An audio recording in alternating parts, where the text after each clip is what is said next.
अस्सलाम वालेकुम friends, welcome back my channel cook with Maryam. बिस्मिल्लाहिर्रहमानिर्रहीम। आज हम बनाएंगे मटन कोफ्ता। कुछ लोग कहते हैं हम कोफ्ते बनाएं तो हमारे कोफ्ते टूट जाते हैं।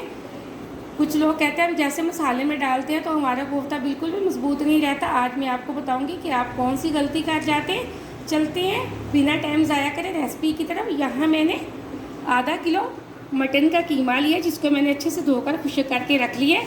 यहाँ मैंने छोटे साइज़ की प्याज ली जिसको चॉप कर लिया। 2 पीस मैंने अदरक के लिए, थोड़ा सा हरा धनिया, 3 से 4 हरी मिर्ची मैंने लिए। यहाँ थोड़े से मैंने लहसुन के जवे लिए। ये है मेरे पास। बेसन को मैंने रोस्ट किया तकरीबन 1 कप के बराबर। अगर आपके पास भुने हुए चने हैं तो आप उसका आटा भी पीस सकते हैं, और अगर आज नहीं है तो आप अंडा डाल सकते हैं। चलते हैं रेसिपी की तरफ। सबसे पहले यहाँ मैंने एक चॉपर लिए कीमे को बारीक करने के लिए। जो मेरे पास कीमा है सारा मैं चॉपर के अंदर डाल देती हूँ। इसी के साथ जो मेरे पास प्याज थे मैं वो भी डाल दूंगी। हरी मिर्चें, अदरक के पीस और हरा धनिया हम डाल देंगे। ये सारी चीज़ें हम इकट्ठी चॉप करेंगे।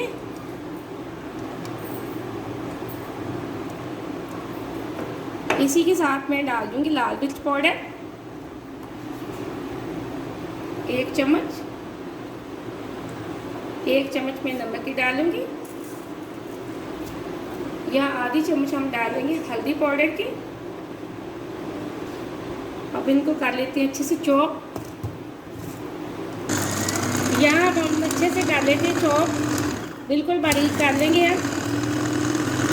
यहाँ मैंने एकदम से ये देखे कीमा चॉप के अंदर चॉप कर लिए, बिल्कुल बारीक कर लिया। अब मैं एक बाउल के अंदर निकाल लेती हूँ इसको। यहाँ मैंने सारा कीमा एक बाउल के अंदर निकाल लिया। अब हम इसके अंदर कुछ थोड़े से स्पाइसी मसाले डाल लेते हैं। यहाँ थोड़ा सा मैंने साबुत ज़ीरा लिया तो मैं वो डाल दूँगी। इसी के साथ खुश्क धनिया पाउडर है मेरे पास, 1 मैंने चम्मच वो डाल दिया भर के। और इसी के साथ पिसा हुआ गरम मसाला आधी चम्मच के बराबर हम वो डाल देंगे और हाथ की मदद से इसको कर लेंगे मिक्स। मसाले को थोड़ा सा मिक्स कर लिया। अब जो मेरे पास बेसन रोस्ट किया था थोड़ा थोड़ा करके मैं वो डालूँगी और अच्छे से कर लेते हैं हम इसको मिक्स। आज मैं आपको कोफ्ता बना के फ्रीज़ करने के तरीका बताऊँगी कि हम इसको कैसे फ्रीज़ करेंगे। और जब भी आपका कोफ्ते का सालन खाने को दिल करे तो आप फ्रीज़ किए कोफ्ते निकालें और फ्राई करें, मसाला बनाएं और इसके अंदर डाल के इसकी कड़ी बनाएं। बेशक मसाले वाले बनाएं, वो आप लोगों की मर्ज़ी। यहाँ मैं इसको अच्छे से मिक्स कर लेती हूँ। यहाँ मैंने 1 कप लिया था बेसन का। अगर आपका कीमा ज़्यादा तो आप इसके अंदर ज़्यादा बेसन भी डाल सकते हैं जितना आप पसंद करते हैं। नमक मिर्च हमेशा अपने टेस्ट के हिसाब से डाला करें, ज़रूरी नहीं जितनी हम इस्तेमाल करते हैं आप उतनी करें।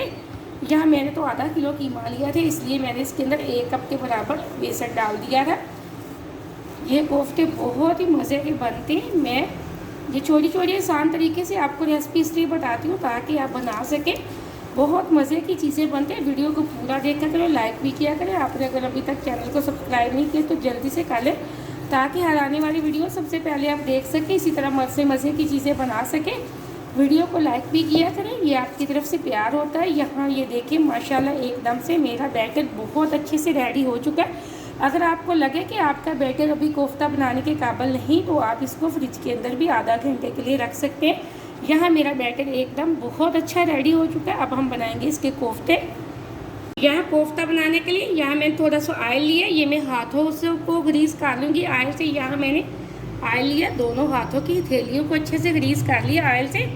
अब यहाँ मैं थोड़ा सा उठाऊँगी बैटर। आप देखिए कोफ्ता आप जितना बड़ा पसंद करते हैं उतना बड़ा आप बना सकते हैं। ये देखिए मैंने इस साइज़ का कोफ्ता बना लिया। आप जितने साइज़ के चाहे बना लें। इसी तरह मैं अपने सारे कोफ्ते बना लेती हूँ। यहाँ मैंने इसी तरह अपने सारे कोफ्ते ये देखे बना लें। अब मैं इसको फ्रीज़र के अंदर रख दूँगी 10 से 15 मिनट के लिए। जैसे आपको लगे कि इसके अंदर थोड़ी थोड़ी बर्फ़ बन गई है, या तो आप इसके ऊपर ही प्लास्टिक की शीट दे दें या फिर इसको प्लास्टिक के बैग में डाल के एक अठाई इस तरह प्लास्टिक के बैग में डालते जाएं, या फिर कोई डिब्बा लें ढक्कन वाला जिसके अंदर आप डाल के इसको रख दें। जब भी आपका दिल चाहे खाने को तो आप निकालें, इनको फ्राई करें और इसका सालन बना लें। सालन बनाने की मैंने रेसिपी दी हुई है, आप उसको देख सकते हैं कि कोफ्ते का सालन कैसे बनाना है। अब मैं इसको फ्रीजर में रख दूँगी, जब मेरा दिल चाहेगा तो मैं इसका सालन बना लूँगी। इसी तरह आप इस रेसिपी को ज़रूर ट्राई करना और वीडियो को लाइक भी करना। मुझे अगली रेसिपी के लिए इजाज़त दें। अल्लाह हाफ़िज़।